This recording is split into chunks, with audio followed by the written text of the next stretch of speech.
Hello दोस्तों, हमें सवाल दिया है कि गोलीय उत्तल पृष्ठ पर अपवर्तन के लिए निम्नलिखित सूत्र का निगमन कीजिए। म्यू बटा वी माइनस 1/u बराबर म्यू माइनस 1/r, जहाँ म्यू जो है हमारा अपवर्तनांक होगा जो उत्तल पृष्ठ के लिए। ठीक है, हमें r जो है उसकी वक्रता त्रिज्या होगी, म्यू और u जो है v और म्यू जो है प्रतिबिंब तथा वस्तु की दूरियां होंगी क्रमशः। ठीक है, जहाँ कारा प्रतीकों के अर्थ समान है, ये उसके अर्थ होते हैं। तो सबसे पहले हम लोग क्या कहते हैं, गोलीय उत्तल पृष्ठ का चित्र बना लेते हैं। ठीक है, तो ये हमारा गोलीय उत्तल पृष्ठ है, ये हमारा मुख्य अक्ष है। मान लेते हैं ये जो है हमारा बिंदु P जो है इसका ध्रुव है, और पृष्ठ की मान लेते हैं ये हमारा जो C है इसका वक्रता केंद्र है। ठीक है, अब क्या कहते हैं, ये हमारा C से P को पीछे बढ़ाने पर एक बिंदु ले लेते हैं, वस्तु बिंदु मान लेते हैं O है। ठीक है, अब O से एक किरण यहाँ से चलेगी और इस पर टकराएगी। ठीक है, टकरा के परिवर्तित होगी, तो O से एक बिंदु को चलाते हैं हम लोग, किरण को चलाते हैं। ठीक है, ये हमारा O से किरण चली, मान लेते हैं पृष्ठ पे टकराई, ये बिंदु हमारा A है। ठीक है, इससे टकराई और हम जानते हैं कि इसको, ये हमारा माध्यम क्या है, N1 है, जो कि विरल माध्यम है, ये विरल है। और ये कांच है या कोई पृष्ठ गोली पृष्ठ का है, कांच मान लेते हैं, N2 है, ये हमारा सघन माध्यम है। तो हम जानते हैं विरल से अगर सघन माध्यम में कोई किरण जाती है तो क्या होता है, अभिलंब की ओर मुड़ जाती है। तो अभिलंब हमारा इसके केंद्र से होते जाएगा, तो CA यहाँ पे N नाम दे देते हैं, ये CAN क्या है, अभिलंब है। ठीक है, तो CAN आपका है अभिलंब। ठीक है, ये हमारा अभिलंब है। ठीक, तो यहाँ से क्या होगा, इधर मुड़ जाएगी। अब इसको पीछे की तरफ हम बढ़ाएंगे तो ये हमें क्या मिलेगा, वक्रता केंद्र पे कहीं पे, सॉरी मुख्य अक्ष पे कहीं पे काटेगी, तो जहाँ पे कटेगी वही हमें प्रतिबिंब प्राप्त होगा। ठीक है, क्योंकि आपको पता है कि हमें किरण को किसी प्रतिबिंब प्राप्त करने के लिए दो किरणें एक दूसरे को कहीं पे प्रतिच्छेदित करनी चाहिए। तो एक किरण इसको पीछे बढ़ाएंगे ये कटेगी, और एक अगर हम जानते हैं एक किरण हमारे चलेगी जो कि वक्रता केंद्र को से होते हुए जाएगी, तो मुख्य अक्ष से ये सीधे निकल जाती है। हम जानते हैं कि अगर कोई किरण हम पास कराते हैं और वक्रता केंद्र से गुजरती है तो बिना विचलित हुए रहते हुए सीधे निकल जाती है। अब इसको अगर हम पीछे बढ़ाएंगे तो ये दोनों कहाँ पे कट कर रहे हैं, हम देख रहे हैं यहाँ पे आई पे कट गए हैं, तो हमारा प्रतिबिंब कहाँ पे मिलेगा, आई पर प्राप्त होगा। ठीक है, अब कुछ कोण मान लेते हैं हम लोग, ये मान लेते हैं अल्फा है, ये कोण मैं मान लेता हूँ बीटा है। ठीक है, और ये हमारा क्या है, हमारा आपतन कोण। अगर हम देखें अभिलंब के साथ, ये क्या होता है, अभिलंब के साथ जो कोण होता है उसे हम लोग आपतन कोण कहते हैं, आई। और ये आपका अभिलंब के साथ हमारा निर्गत कोण आर होगा। ठीक है, ये आपका आर किसके बराबर होगा, यहाँ से, क्योंकि ये हमारा दोनों कोण इसके बराबर होगा, यहाँ से ये भी आर के बराबर होगा। ठीक है, तो यहाँ से अब देखेंगे, ये बी इसका नाम देता हूँ, किरण जो बाहर निकल रही है। ठीक, कोणों का नाम दे देते हैं हम लोग। ठीक, तो ओ हमारा ओ ए एन सॉरी एन, ये कोण OAN क्या है, हमारा आपतन कोण आई है। ठीक है, और दूसरा क्या है हमारा अपवर्तन कोण BAC, कोण BAC आपका है आर के बराबर। यहाँ पे देख रहे हैं आप लोग, BA और C, ये आपका आर है, अपवर्तन कोण है। ठीक है, और यहाँ पे अब इसका दूरी को भी नाम दे देते हैं, वस्तु से, जो हमारा केंद्र से वस्तु की दूरी ये क्या होगी, ये हमारी U होती है, ये आपका हो ध्रुव से, सॉरी, ठीक है, ध्रुव से होती है इसके। और हमारा प्रतिबिंब की दूरी को क्या लिखते हैं, V से दर्शाते हैं हम लोग, ये V हो गया ध्रुव से। ठीक है, ध्रुव से केंद्र की दूरी को क्या बोलते हैं, त्रिज्या बोलते हैं, R हो गया। ठीक है, तो चिन्ह की परिपाटी के अनुसार हमारा क्या होगा, PO जो होगा वो होगा -U, क्योंकि हम जानते हैं जिधर हमारी किरण चलती है उस दिशा में हम लोग धनात्मक लेते हैं और उसके विपरीत दिशा में ऋणात्मक। तो किरण हमारी इधर चल रही है तो केंद्र से हम उसके ध्रुव से इधर धनात्मक लेंगे और इधर ऋणात्मक, तो PO क्या होगा -U, और P से आपका I, PI क्या होगा, PI बराबर हो जाएगा -V, और PC क्या हो जाएगा R। ठीक है, ये हो जाएगा PC बराबर R, क्योंकि ये दाहिने तरफ है, यहाँ पे त्रिज्या आपकी धनात्मक हो जाएगी।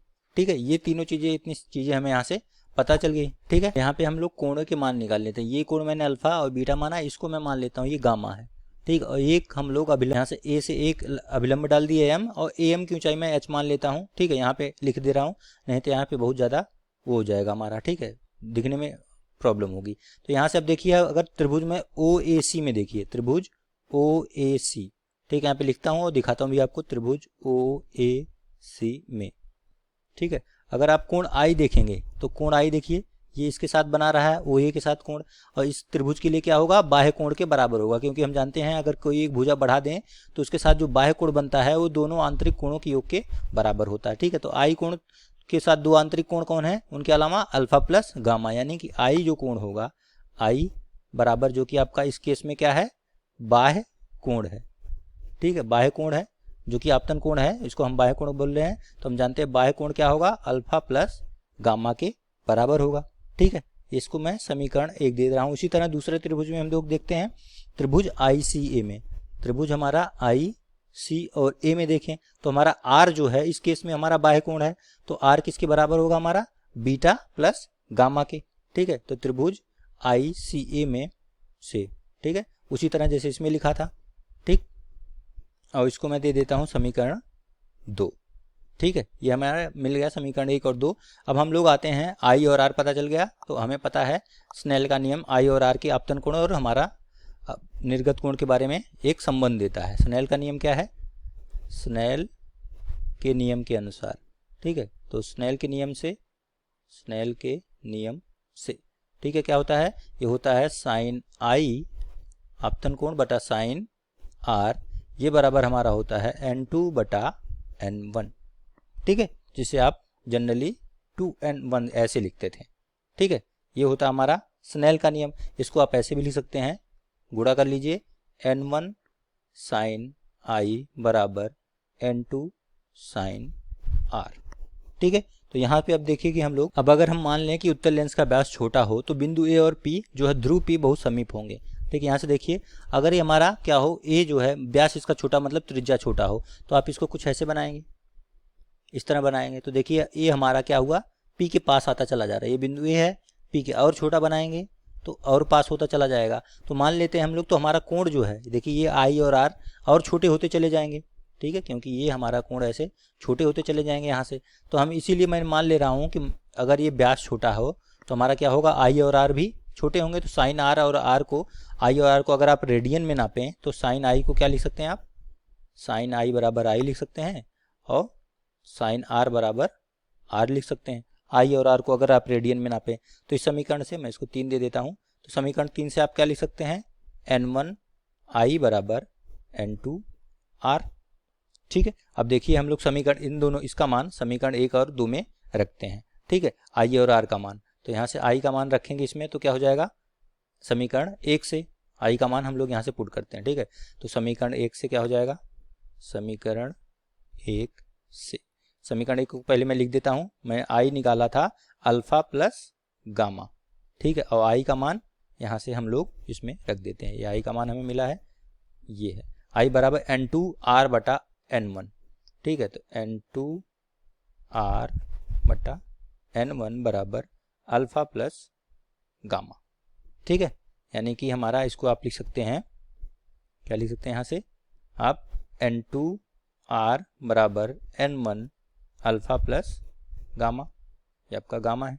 ठीक है, ठीक है, इसी प्रकार हम लोग समीकरण 2 से भी आर बराबर क्या लिखेंगे, बीटा प्लस गामा। इससे n2 आर का मान n2 आई बटा n2 हो जाएगा, तो सॉरी n1 आई बटा n2 हो जाएगा, तो यहाँ से n2 बीटा प्लस गामा बराबर n1 आई आ जाएगा। तो यहाँ से ये समीकरण 4 से देखिए, n2 आई बराबर n2 आर, सॉरी n1 आई बराबर n2 आर है, तो इसको लिख सकते हैं आप n2 आर। ठीक है, तो ये अगर 5 और 6, 5 6 आपस में बराबर होंगे, तो 5 और 6 से क्या लिख सकते हैं आप, इसलिए लिख सकते हैं n1 गामा प्लस अल्फा बराबर n2 बीटा प्लस गामा। ठीक है, ये समीकरण आपका हो गया 7। ठीक है, बल्कि थोड़ा सा इसको और सॉल्व कर लेते हैं। ठीक है, n1 गामा को इधर ले आ जाते हैं, तो n2 माइनस n1 गामा हो जाएगा, n2 बीटा को मैं इधर ले आया, प्लस n1 अल्फा हो गया, इसको अब समीकरण 7 दे देते हैं। अब अल्फा बीटा और गामा की हमें वैल्यू पता होनी चाहिए, तो हमें पता है कि अल्फा बीटा गामा ये बहुत छोटे हैं, क्योंकि हमारा व्यास मैंने बहुत छोटा माना है। ठीक है, तो ए ध्रुव ए पी के पास होगा, अगर ए और पी के पास होगा तो एम भी बहुत पास होगा इसके, ये और पास आता चला जाएगा। तो यहाँ से हम देखेंगे, ये अगर ऊंचाई मैंने एच मानी थी, तो देखिए अल्फा क्या होगा, अल्फा को मैं मान लेता हूँ tan अल्फा के बराबर।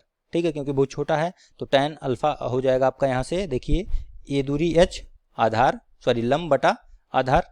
ठीक है, यानी कि आपका यहाँ से ये इसके पास आ जाएगा, तो m को p पे मान सकते हैं आप ना, तो po के बराबर लिख सकते हैं, mo को po के बराबर लिख सकते हैं, ये होगा h बटा माइनस के साथ लिखेंगे कि तो इधर ऋणात्मक माइनस यू हो जाएगा, ठीक है। इसी तरह बीटा और गामा के लिए भी हम लिखेंगे। बीटा के लिए क्या हो जाएगा, AM बटा हमारा MI, और MI को आप PI लिख सकते हैं, और PI आपका V के बराबर होगा। इसी तरह दूसरा होगा हमारा गामा के लिए H बटा हमारा ये त्रिभुज है MR को PR लिख सकते हैं, तो PR आपका क्या है, PC लिख सकते हैं, ठीक है। MC को PC लिख सकते हैं, यहाँ से आपका ER आ जाएगा। तो इस तरह अल्फा बीटा गामा की हम लोग वैल्यू निकाल लेते हैं, ठीक है। तो यहाँ से अल्फा क्या हो जाएगा हमारा tan अल्फा, ठीक है, ये आपका बराबर होगा AM बटा MO, ठीक है।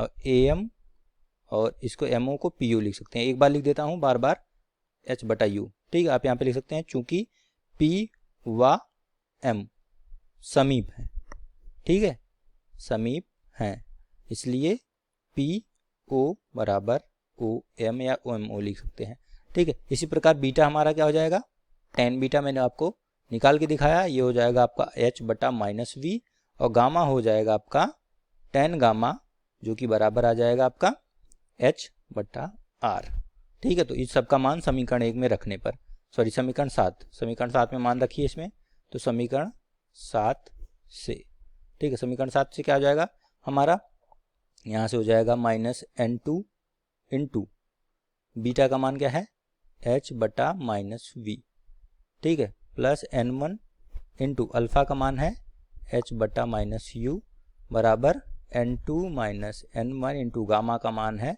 H बटा R, ठीक है। R धनात्मक है क्योंकि राइट साइड मैंने लिया है इसलिए, ठीक है।